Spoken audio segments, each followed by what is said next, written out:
Boa noite. Hoje viemos apresentar sobre o artigo de inclusão de pessoas surdas na indústria. Os integrantes do meu grupo são Éder, Gabriel, Raí e Ricardo. No simpósio de 2023 foi apresentado um projeto de desenvolvimento que visa a comunicação de pessoas com deficiência de surdez. Ele visa facilitar a comunicação entre os funcionários e colaboradores do RH e tudo, facilitando o que é mais difícil entre essas pessoas, facilitando ser mais fácil a comunicação e diminuir o custo que a empresa teria para diminuir. Por que essa empresa teria esse custo? Por causa para grande quantidade de pessoas surdas sem possibilidade de trabalhar, foi criada uma lei que visa que uma empresa de mais de 100 funcionários tenha que contratar de 2 a 5% de pessoas com PCD. Tendo esse objetivo, a empresa busca uma maior facilidade de comunicação para essas pessoas, para maior produtividade nessa empresa. Esse projeto em desenvolvimento chama APETAC. Ele grava e gera imagem para interação com outras pessoas. Porque a grande dificuldade é que muita gente não sabe a linguagem de sinais, que é uma linguagem antiga, já tem mais de 50 anos, se não me engano, e ela busca a comunicação. Só que muita gente não aprende, não sabe essa linguagem. Aí pela imagem ele consegue se comunicar. Aí tem duas possibilidades pelo APETAC, que podia ser imagens pré-gravadas de intérprete, que é um custo muito alto, e tem a possibilidade de humanoides 3D. Olá, eu sou Ed e vou falar um pouco sobre a metodologia da avaliação. Bem, ela é dividida em 3 tópicos, que são a preparação, a elaboração de protocolo detalhado com o objetivo da pesquisa e perguntas a serem exploradas, enviado à fábrica, planejamento logístico, alinhamento de datas e horários com intérprete de Libras e colaboradores surdos participantes. Também a criação de materiais com termos de consentimento, que serão eles traduzidos em Libras, questionários pré-existentes e roteiros de tarefas a serem executados pelos participantes. Também tem ajudas de ferramentas como Google Meet para entrevistas e Ndesk para suporte remoto. O segundo tópico seria a execução, que são eles divididos em entrevistas, que são realizadas com 5 colaboradores surdos na cidade de Hortolândia e via Google Meet, com foco em fluência em português, e rotinas de trabalhos e uso de tecnologia. Também tem os testes de usabilidade, conduzidos em Fortaleza, na Deoled e Hortolândia, na fábrica lá em São Paulo, com 10 participantes surdos no total, além de 2 testes pilotos. O terceiro tópico aqui seria: cada participante executou tarefas simuladas do APTAL, variando entre interações via mouse, gestos e toques, seguindo cenários previamente definidos.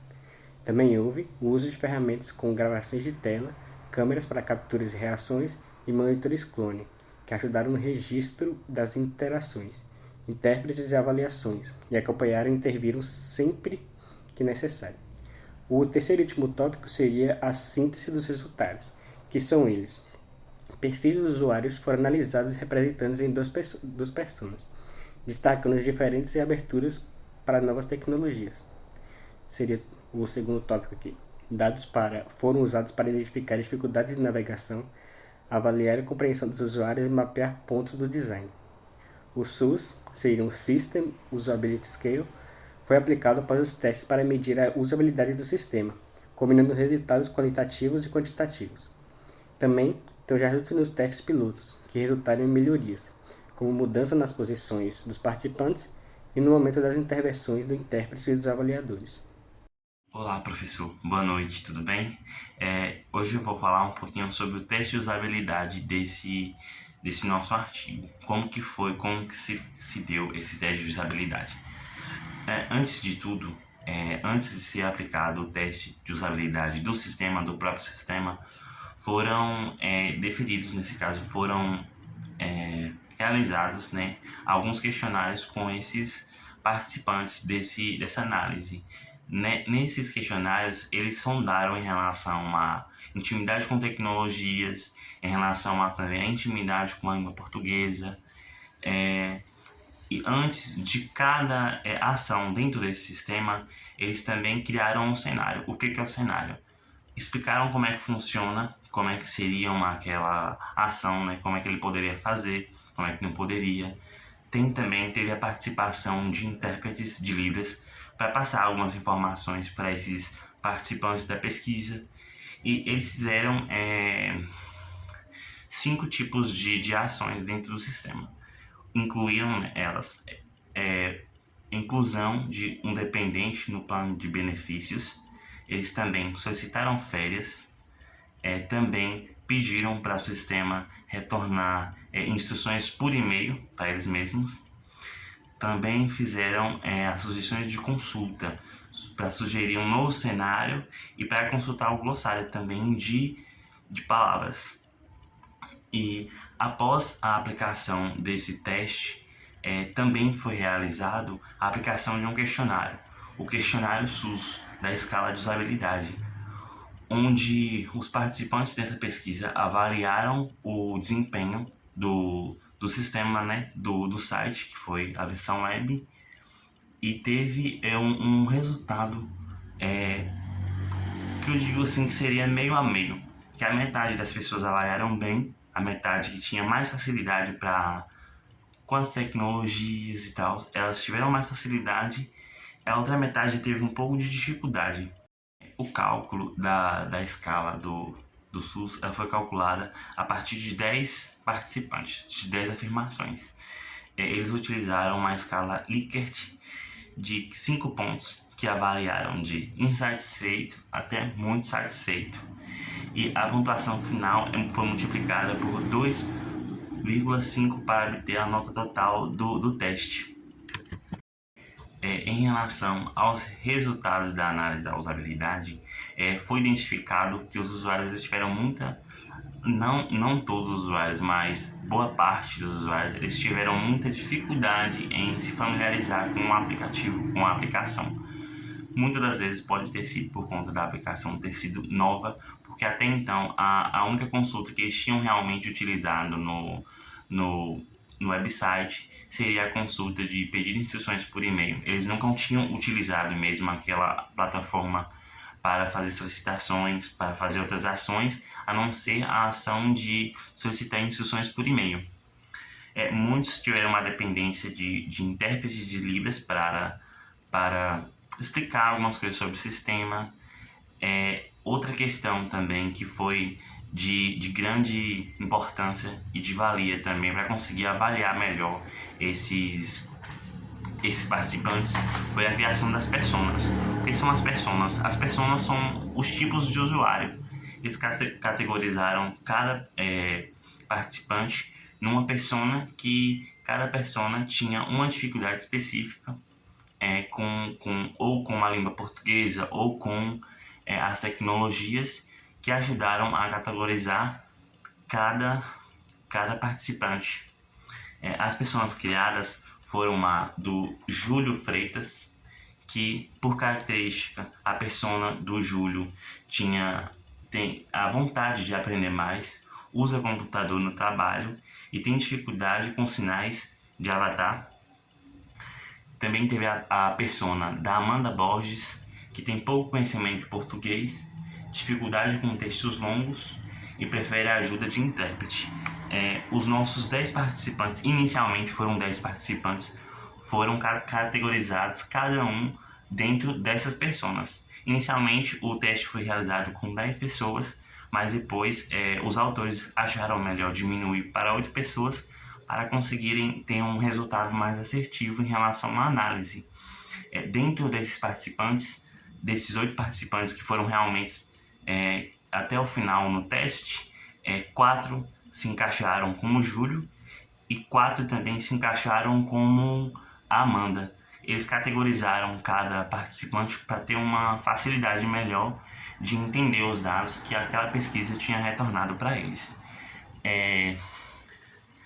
Dentre os testes, a tarefa 1, a solicitação de reembolso, foi a mais demorada, que teve o tempo médio de 3 minutos para os participantes conseguirem realizar essa ação. A tarefa 5, consultar glossário, foi a mais rápida. Em média, teve 1 minuto e 2 segundos para os usuários conseguirem realizar essa ação dentro daquela aplicação. Dando continuidade ao que foi apresentado pelos colegas nos tópicos anteriores, eu gostaria de ressaltar a importância da parceria entre o setor público e o setor privado, né? Em especial a relação entre a empresa Dell e a Universidade Federal do Estado do Ceará. Por meio dessa relação, foi possível criar uma aplicação chamada Maia, né? E essa aplicação tem por finalidade a inclusão de pessoas com necessidades especiais, os surdos, no setor industrial, né? E entre as principais funcionalidades dessa aplicação está a conversão de sons em imagens, né? E essas imagens elas eram distribuídas, né, por todo o setor industrial por meio de telas, né? Eles instalavam telas no setor industrial que por meio dessas telas os sinais eram convertidos em imagens, né? Facilitando assim a vida dos funcionários, né, que têm necessidades especiais, os surdos, dentro do processo de produção. Entre os principais sinais estavam os alertas, né, como por exemplo alerta de perigo, né, se ocorresse algum perigo, um sinal era emitido e as instruções eram dadas para as pessoas executarem, né? E também os sinais do cotidiano, do dia a dia, né? Como por exemplo início de trabalho, horário de almoço, horário de saída. E essa ferramenta ela serviu como base para o desenvolvimento da ferramenta que é analisada nesse artigo, né? Que é o App Talk. O App Talk é uma ferramenta um pouco mais ampla, né? Ela tem mais funcionalidades, como por exemplo a conversão de sons em sinais de libras por meio de um avatar chamado Lisa, né? Esse avatar interage com o usuário, né, que tem necessidades especiais. E outra funcionalidade interessante também é a interação por meio de câmera, né? O usuário que tem necessidade especial pode fazer a interação por língua de sinais, que é convertido para o avatar, né? Então teria ali uma comunicação de funcionários, né? Até mesmo em texto também essa conversão. E tem uma funcionalidade também interessante nessa ferramenta, que é a ferramenta de sugestão, né? Que por meio dela o usuário pode sugerir melhorias na aplicação e até mesmo a questão de implantação de cenários, né? De cenários de interação da aplicação. Esse artigo ele tem por finalidade analisar o aplicativo App Talk, né? E a análise desse aplicativo foi feita por um sistema chamado System Usability Scale, né? Ele testa as funcionalidades do sistema e a interação do humano com a máquina, né? E por meio dessa análise foi possível notar que o sistema ele é bastante avançado em alguns pontos, mas também apresenta alguns problemas, né? Entre os problemas identificados, os erros com tradução do avatar foram um dos mais evidenciados, né? Em várias ocasiões o avatar Lisa ele não conseguia traduzir corretamente do português para Libras, ficando imóvel ou sem ação, né? Essa falha ela impactou a compreensão dos usuários, que eles tinham dificuldade com o português e acabava não conseguindo entender, né? E também outro problema foi o reconhecimento de sinal inconsistente, né? Porque às vezes tinha falhas, né? Quando você utilizava a câmera, ela não conseguia fazer a leitura correta, né? Do gesto que o pessoal executava. E outro erro também, que era comum, é a dependência dos usuários do avatar, né? Às vezes o pessoal ficava muito refém da gesticulação, das movimentações do avatar e não conseguia, quando acontecia algum erro, não conseguia ter uma interação correta com a máquina, né? Então necessitava de um auxílio humano, né? E outro problema também eram os termos regionais, né? E a datilogia. Alguns sinais eles eram utilizados pelo avatar e não era muito familiar em algumas regiões, né? Mais ou menos como se fosse macaxeira e mandioca, né? O pessoal não é muito familiar com esses nomes em alguma região e na outra já é bem comum, né? Também teve alguns erros durante a utilização do framework, né, do SUS, que ele não conseguia ter respostas consistentes do sistema. E as melhorias que podem ser aplicadas nesse sistema, elas são baseadas nas falhas, né? Seria, no caso, corrigir os erros que existem nele para poder entregar assim um produto melhor, né, para o usuário. Entre elas está a questão de ajustar o tamanho da área do chat, né, para tornar o chat, já que estamos tratando do sistema que é para finalidade visual, o ideal seria ampliar um pouco a área do chat para a pessoa que utiliza ter uma visualização mais adequada, né? Melhorar também a questão da conclusão de processo, né? Para ficar bem nítido que uma pessoa concluiu uma tarefa. Às vezes a pessoa executa uma tarefa, mas o sistema não dá uma resposta tão conclusiva, né? E também aprimorar o feedback, né? Que às vezes tem telas que demoram um pouco, né? O usuário gasta bastante tempo durante o processo de utilização do software, que às vezes ele pensa até que o sistema travou, né? E também a questão da datilologia, né? Que é buscar a forma de comunicação mais eficaz sem depender de soletração, né? De auxílio externo, humano. E considerar também o regionalismo, né? Para que o sistema ele seja tão completo que consiga abranger todo o território nacional, se tratando de questão de linguagem. O projeto do App Talk, ele como foi descrito no artigo, ele mostrou ser uma solução promissora para melhorar a inclusão de surdos no ambiente de trabalho. E as avaliações de usabilidade também revelaram tanto os pontos fortes quanto os desafios. Deram ênfase na importância de uma tradução precisa, né, e de interface intuitiva. Também trouxe aprendizagens valiosas sobre a interação de surdos com as tecnologias digitais, mas também destacou a necessidade de ajustes específicos, né, para melhorar a experiência do usuário e garantir a inclusão mais completa. E esse artigo também, de forma direta e indireta também, ele traz uma visão mais ampla do que deve ser feito no processo de desenvolvimento de qualquer tipo de aplicação, né? A interação com o humano-máquina ela deve acontecer não só quando encerrar o processo de desenvolvimento de uma aplicação, né, no teste de usabilidade ali, mas acredito que também a inclusão deve ser feita também durante o processo de desenvolvimento, né, que é na fase de testes, nos ciclos de testes. Eu acredito que uma inclusão de pessoas com necessidades especiais também seria algo válido, porque nesse artigo o pessoal ressalta que vários testes foram feitos por pessoas que não têm nenhuma deficiência, né? Como por exemplo, um programador usava venda nos olhos para fingir que era cego no desenvolvimento de um determinado software, né? E um surdo, no caso, utilizava um equipamento para não ouvir nada, né? E a gente sabe que quem tem uma necessidade especial acaba desenvolvendo uma outra qualidade, né? Quando tem algum tipo de deficiência. Então eu acredito que até no processo de desenvolvimento de sistemas para pessoas que precisam de produtos que garantam acessibilidade, seria interessante também introduzir o pessoal que tem necessidade no processo de desenvolvimento.